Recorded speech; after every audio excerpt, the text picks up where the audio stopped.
İyi akşamlar değerli dostlar. Ben Kemal Kahraman. Hepinize Berlin'den selamlar, sevgiler gönderiyoruz.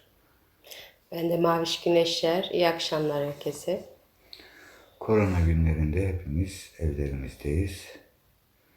Bu zor günlerin biraz daha hızlı geçmesi için birkaç şarkı söyleyeceğiz. Biraz daha bir anlam, bir mana katmak, paylaşmak amaçlı. Evlerimizden çıkmıyoruz. Evet, Berlin'de de evlerimizden çıkmıyoruz. İlk şarkımız Aşk halinde geçsin bu fani ömrüm, hülyalı bir sarhoş kadar bulutlu. Ben miyim değil mi suali olmasın, kendi sokaklarında kıblesiz yolcu. Neyman albümümüzde.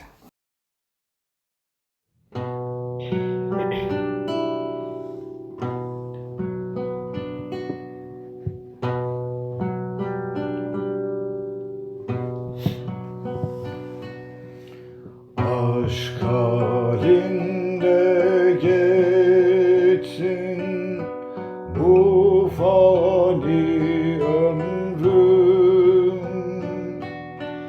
aşk halinde geçsin bu fani ömrüm,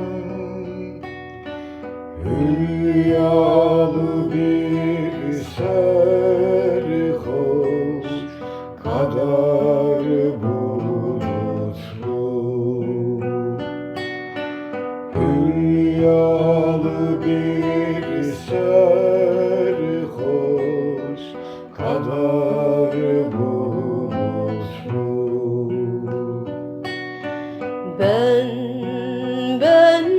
miyim değil mi suali olmasın. Ben miyim değil mi suali olmasın. Kendi sokaklarında kıblesiz yolcu, kendi sokaklarında kıblesiz yolcu.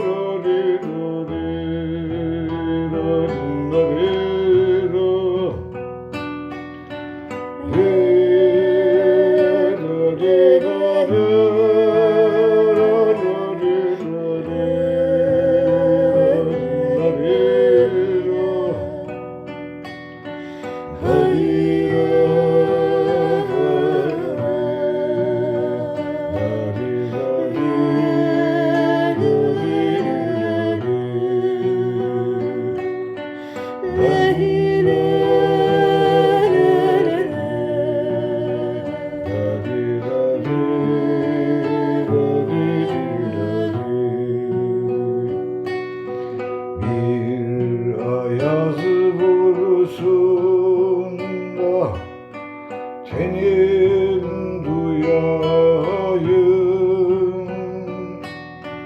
bir ayaz vursun da tenim duyayım, kör olsun karanlık çevrim bileyim,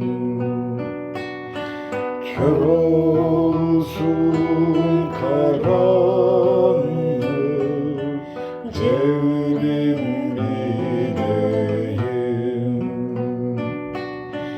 Bir şenlik bahçesinde oyun dizeyim, bir şenlik bahçesinde oyun dizeyim. Devru devran içinde